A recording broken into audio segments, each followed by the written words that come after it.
नमस्कार, मैं हूं आपकी आवाज़ शशांक मिश्रा और आप देख रहे हैं सच की आवाज़ वेब न्यूज़। अभी अभी हम उस स्थल पर मौजूद थे जहां पर 200 भेड़ों की करीब मौत हो गई और कई अभी बीमार हैं, उनका इलाज जारी है। वहां जो लोग मौजूद थे, जो उनके भेड़ों के मालिक थे, उनके कहने अनुसार कि जो राष्ट्र प्रेरणा स्थल के उद्घाटन कार्यक्रम में पूरी सब्जी बची हुई पार्किंग स्थल पर पड़ी थी, उसको खाने से ये भेड़ें बीमार हुई और मर गईं। अब हम आ पहुँचे हैं उसी जगह पर, राष्ट्र प्रेरणा स्थल से मात्र 500 मीटर की दूरी पर। यहाँ पर आप इधर देखेंगे तो गोमती नदी है और आप हमारे पीछे अगर देख रहे हैं तो ये आपका सीतापुर बाईपास है। यहाँ से पार्किंग की व्यवस्था की गई थी, कई सारी बसें यहाँ पर आई थीं।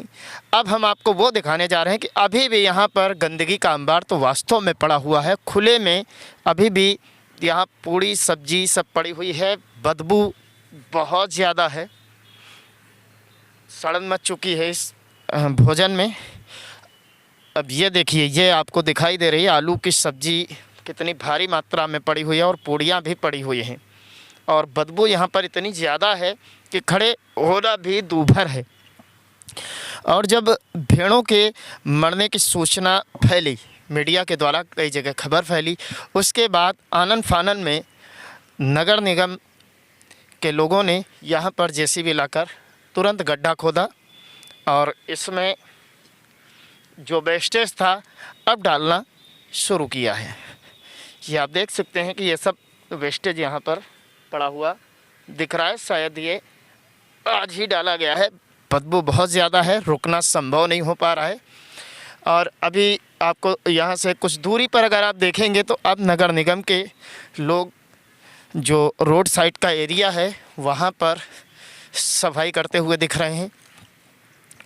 फिर भी अभी हम पूरे इस अगर मैदान में जाते हैं तो यहाँ पर जगह जगह आपको जो खाने का वेस्टेज है वो आपको बिखरा हुआ दिखाई देगा। मैदान में कई जगहों पर अभी भी पूड़ियाँ पड़ी हुई। अब हम आपको वो दिखाने जा रहे हैं कि इस मैदान में जगह जगह आपको पूड़ियाँ और सब्जी पड़ी हुई अभी भी दिखाई देगी। और 25 तारीख से लेकर आज 29 तारीख है। वास्तव में अब तक ये जो खाद्य सामग्री है ये जहरीली हो चुकी होगी, इसमें दो राय नहीं है। बस आधिकारिक पुष्टि होना बाकी है उन मौतों की। लेकिन जो चरवाहे हैं उनके अनुसार, जो गाय के चरवाहे थे उनके अनुसार भी कि ये पूड़ियाँ खाने से उनकी मौत हुई है। और जब हमने डॉक्टर से बात की तो उन्होंने कहा विसरा रिपोर्ट आने के बाद इस बात की पुष्टि हो सकेगी कि किस कारण मौत हुई है। अभी जगह जगह मैदान में अगर आप देखेंगे तो हर जगह आपको इस तरीके का ये जो नज़ारा है वो दिख जाएगा। गंदगी का एक जगह जगह अंबार आपको दिख जाएगा। यानी 25 तारीख से लेकर आज 29 तारीख होने के बावजूद भी ये गंदगी यहाँ पर पड़ी हुई है। इसको कोई भी जानवर खा सकता है, इसमें दो राय नहीं। और बीमार पड़ने के बाद यहाँ तक नौबत पहुँच सकती है कि उसकी मौत भी हुई जा रही है। अब हम ज़िम्मेदारों की वो तस्वीर आपको दिखाने जा रहे हैं जो आपने सोची नहीं होगी।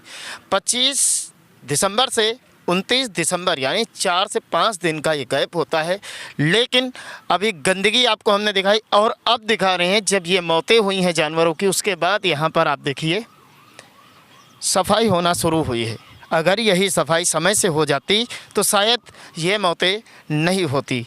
ये लखनऊ नगर निगम है जिसके पास कामगारों की कमी नहीं है, उसके बावजूद भी इतना लापरवाही भरा रवैया है कि अब जाकर ये लोग जागे हैं। 4 दिन बाद यहाँ पर सफाई शुरू हुई है। अन्यथा ये गंदगी से पूरा पटा हुआ एरिया था। और इसकी सफाई कर्मचारियों की आप संख्या भी अगर देखें तो मुश्किल से 2, 4, 5, 6 लोग सफाई कर रहे हैं। और मैदान इतना विशाल है कि 4, 5, 6 लोग तो 6 दिन में भी ये सफाई नहीं कर पाएंगे। तब तक क्या इसी तरीके से बेजुबानों की मौतें होती रहेंगी। ये जो यहाँ पर पड़ा हुआ वेस्टेज है खाने का, इसको अगर जानवर लगातार खाते हैं तो इसी तरीके से बीमार पड़ सकते हैं और उनकी मौतें हो सकती हैं।